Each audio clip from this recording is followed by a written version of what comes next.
नमस्कार दोस्तों, छात्रों एवं छात्राओं। आज हम लोग फिर अंग्रेजी ग्रामर में टासिसा के नियम को पढ़ेंगे। हम लोग जिस टासिसा के नियम को पढ़ रहे हैं वो आधारित है आपके वंस अपॉन अ टाइम पर। तो अब तक इसके बारे में हम लोग 3 नियमों का संकलन किए। आज हम लोग अगला नियम को संकलन करेंगे। आइए सीखा जाए। The rule of translation.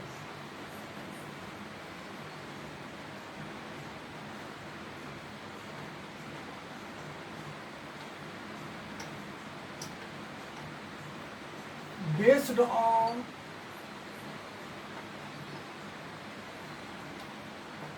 once upon a time,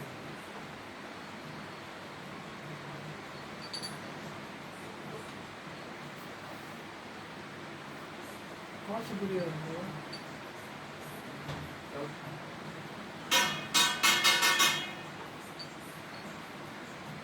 fourth video.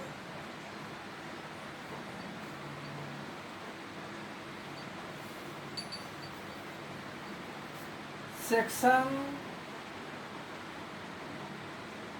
D.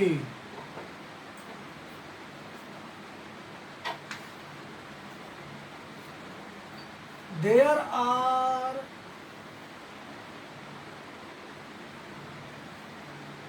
such some sentences of Hindi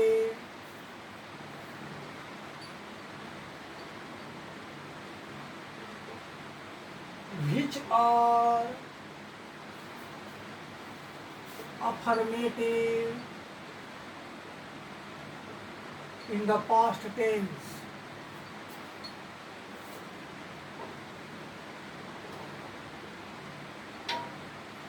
They do have 2 parts. The first part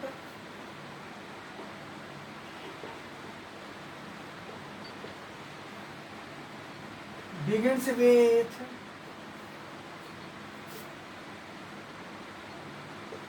the expression एक समय की बात है।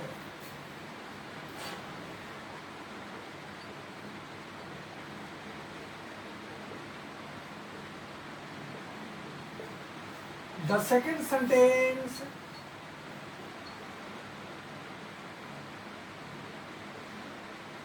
begins with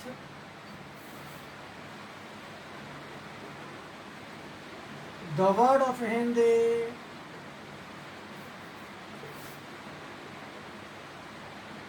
like एक, followed by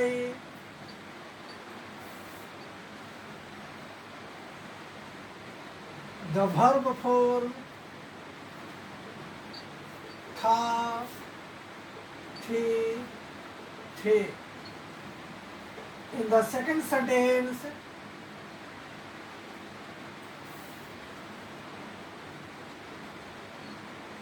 a noun and 2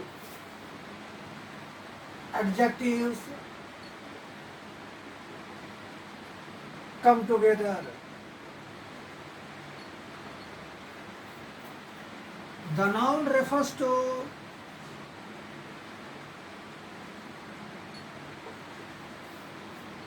uncertain and uncertain subject.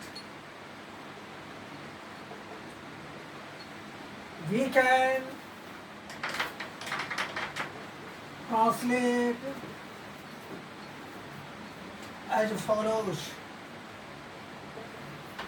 तो ये भी चौथा नियम के बारे में हम लोग नियम को लिखे हैं। इसके बाद हम लोग स्ट्रक्चर और एग्जाम्पल को लिखेंगे। चलिए, तब तक हम लोग सेक्शन डी में नियमों को लिखे हैं। अब उसके स्ट्रक्चर और एग्जाम्पल को लेंगे हम लोग। द कोर स्ट्रक्चर, इसका अर्थ हुआ प्रधान रचना या बनावट।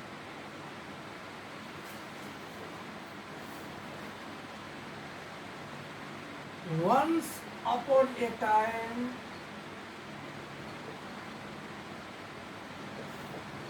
was there, was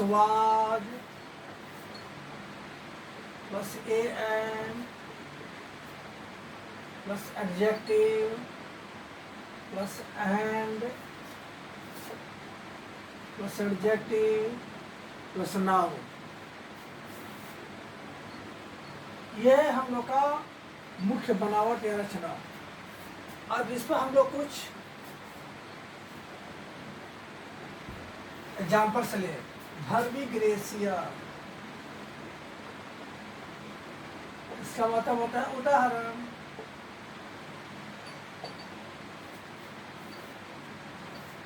पहला वाक्य, एक समय की बात है।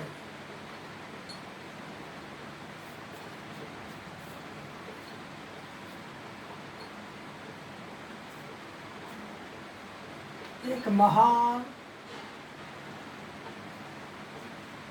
और प्रसिद्ध राजा थे। Once upon a time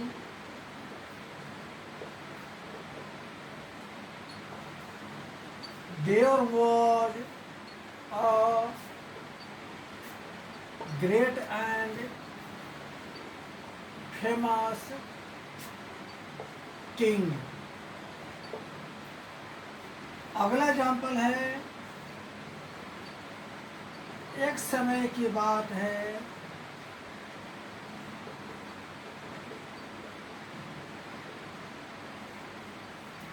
एक बेईमान और दुष्ट मंत्री था। Once upon a time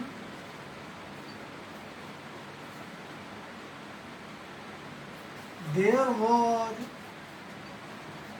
a dishonest and wicked minister। अगला एग्जाम्पल लेते हैं, एक समय की बात है।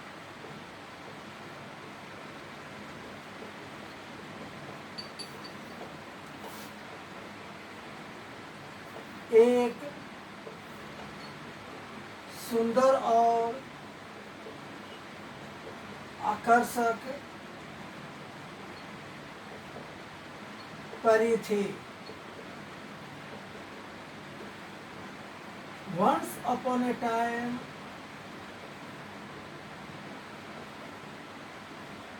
there was a cute and attractive fairy। चलिए आइए अब हम लोग समझ लेते हैं। हमारे हिंदी बोलचाल की भाषा में हिंदी के बहुत से ऐसे वाक्य होते हैं जो कि माने जाता है कि अफर्मेटिव होते हैं और वाक्य पार्टिसिपल में होता है। वाक्य के मुख्यतः दो भाग होते हैं। वाक्य के पहले भाग में रहता है एक समय की बात है। दूसरा का वाक्य के साथ हिंदी के शब्द एक से होती है और अंत में क्रिया के रूप में था थे थी लगा रहता है। दूसरा वाक्य में हमें तीन शब्द देखने को मिलते हैं, एक सिंगुलर कॉमन नाउन जिससे निश्चित कर्ता का बोध होता है और दो विशेषण के शब्द जो कि हिंदी के शब्द और से जुड़ा रहता है। ठीक, तो ऐसे से वाक्यों को बनाने के लिए क्या करेंगे, पहला वाक्य को बनाएंगे तो लिखेंगे वंस अपॉन ए टाइम। उसके बाद फिर हम दूसरा वाक्य को बनाएंगे तो लिखेंगे देयर वॉच। वाक्य के दोनों एडजेक्टिव को एंड से जोड़ देंगे, लेकिन वाक्य के दोनों एडजेक्टिव को एंड से जोड़ेंगे, लेकिन इस बात को ध्यान में रखेंगे कि पहला एडजेक्टिव को सर भौल क्वेश्चन का पहले एडजेक्टिव के अनुसार हम ए और एन का प्रयोग करेंगे, क्योंकि उसकी भी शर्त भौल क्वेश्चन से होती है। तो बिना यदि किसी वाक्य में नाउन हो और नाउन के पहले एडजेक्टिव हो तो बिना ए और एन के प्रयोग हम नहीं लिख सकते, ये गलत माना जाता है। According to grammar's rule it is wrong. तो दोनों एडजेक्टिव को हम एंड से जोड़ेंगे और पहला एडजेक्टिव के पहले उसके भौल क्वेश्चन के अनुसार ए और एन का प्रयोग करेंगे। उसके बाद अंत में नाउन को लिख देंगे। जैसे एक समय के बाद एक महान और प्रसिद्ध राजा था। तो once upon a time there was a great and famous king. एक समय के बाद एक बेईमान और दुष्ट मंत्री था। तो once upon a time there was a dishonest and wicked minister. एक समय के बाद एक सुंदर और आकर्षक परी थी। Once upon a time there was a cute, चाहे ब्यूटीफुल, चाहे चार्मिंग एंड अट्रैक्टिव फेयरी। उसी तरह से और भी कोई एग्जाम्पल हम लिख सकते हैं। एक समय की बात है, एक महान और ईमानदार शासक था। Once upon a time there was a great and honest ruler. एक समय की बात है, एक ईमानदार और परिश्रमी कृषक था। Once upon a time there was an honest and laborious peasant. एक समय की बात है, एक शक्तिशाली और निडर योद्धा था। Once upon a time there was a mighty and daring warrior. इसी तरह से like that we can make so many sentences on the basic rule of once upon a time. तो आज की इस वीडियो में हम लोग वंस अपॉन अ टाइम पर एक नया नियम को सीखे। रूल नंबर 4 था। अगले वीडियो में हम लोग रूल नंबर 5 को सीखेंगे। तब तक के लिए नमस्कार। चैनल को सब्सक्राइब करें, सीखें और लाइक करें। धन्यवाद।